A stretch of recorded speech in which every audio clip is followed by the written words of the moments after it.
Hello बच्चों, let's read the question. The question says find out the statement which is true about the group gnathostomata. इसमें से हमें सही statement choose करना है गनाथोस टोमेटा के बारे में.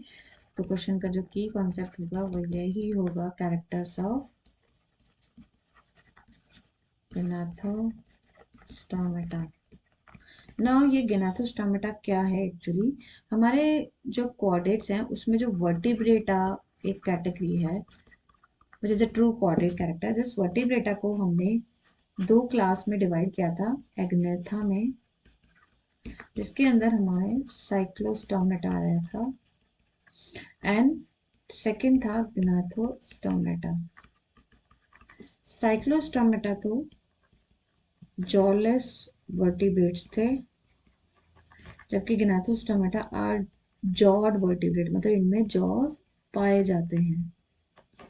और ये ग्नाथोस्टोमेटा की अगर हम बात करें तो इसमें को फर्दर अगर हम डिवाइड करें तो इसके अंदर एक तो एक्सटिंक्ट क्लास आता है. एक्सटिंक्ट क्लास मतलब ऐसा ग्रुप ऑफ ऑर्गेनिज्म जो अब एक्सटिंक्ट हो चुका है और उसका नाम है यहाँ पे प्लेकोडर्माई. प्लेकोडर्माई. और इनमें 6 जो आते हैं वो लिविंग आते हैं. 6 लिविंग क्लासेस आती हैं. इन 6 लिविंग क्लासेस में हमारे आते हैं फिशेस, कॉन्ड्रेक्टाइज जो फिशेस में आते हैं, cartilaginous fishes, osteichthyes, bony fishes. Then आते हैं amphibians, reptile, aves and mammals. तो ये आते हैं अपने 6 लिविंग क्लास में. तो दैट मीन्स दो गिनाथोस्टोमेटा है उसमें टोटल 7 क्लासेस हो गई. एक तरह से 1 एक्सटिंक्ट एंड 6 लिविंग. तो ऑप्शन जो 1 है इसका इट कंप्राइजेस 4 क्लासेस. तो ये गलत हो गया, इनकरेक्ट हो गया. अब दूसरे अगर कैरेक्टर्स की अगर हम बात करते हैं तो लोकोमोशन के लिए अगर हम बोलें तो लोकोमोशन के लिए ये दोनों तरह के लिम्स काम करते हैं, four limbs and hind limbs. क्यों? क्योंकि अगर मैं फिशेस की बात करती हूँ तो फिशेस में हमेशा पेयर्ड फिन्स होते हैं. तो ऑब्वियसली 4 लिम्स वाला फिन्स हो गया और हैंड लिम्स भी हो गए. तो paired fins use for locomotion. Then आपका फिशेस के बाद आता है reptiles, amphibians,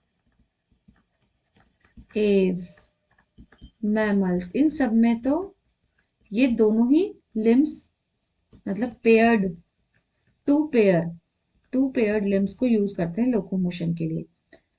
okay, so only hind limb is use for locomotion. That is incorrect. Then after अगर हम बात करते हैं कैरेक्टरिस्टिक्स के बारे में, ये जितने भी गिनाथोस्टोमेटास होते हैं उनके पास पेयर्ड अपेंडेजेस होते हैं. तो that is also true.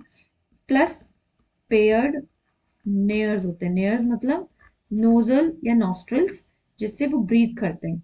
This help for breathing, सांस को अंदर और बाहर. तो दैट इज करेक्ट, ये भी ट्रू है एक्चुअली. तो पेयर्ड अपेंडेजेस एंड पेयर्ड नेयर्स होते हैं. देन हमारे और कैरेक्टर्स अगर हम देखें ऑप्शंस के हिसाब से, सो जितने भी गिनाथोस्टोमेटा होते हैं उनके पास इंटरनल ईयर तो होती है. They have all internal ear but have 3 semi circular canals. 3 semi circular canals, जबकि ऑप्शन में हमें 2 दे रखा है. सो 2 सेमी सर्कुलर कैनाल्स ना होके 3 सेमी सर्कुलर कैनाल्स होती हैं. अब हम ऑप्शंस पे अगर जाते हैं, so it comprises of 4 classes. That is wrong क्योंकि 6 क्लास हो गई, 6 लिविंग एंड 1 एक्सटिंक्ट. तो ये गलत स्टेटमेंट हो गया. They use only hind limbs for locomotion. That is also wrong. C option में है कि this group is having an internal with 2 semi circular canal. ये भी रॉन्ग ऑप्शन हो गया क्योंकि इसमें 3 सेमी सर्कुलर कैनाल्स होती हैं. एंड डी ऑप्शन जो है that the animals of this group have paired appendages and paired nares. So this is true statement about the gnathostomata. So we will go with answer D. That is a more correct answer. So I hope you understood well. Best of luck.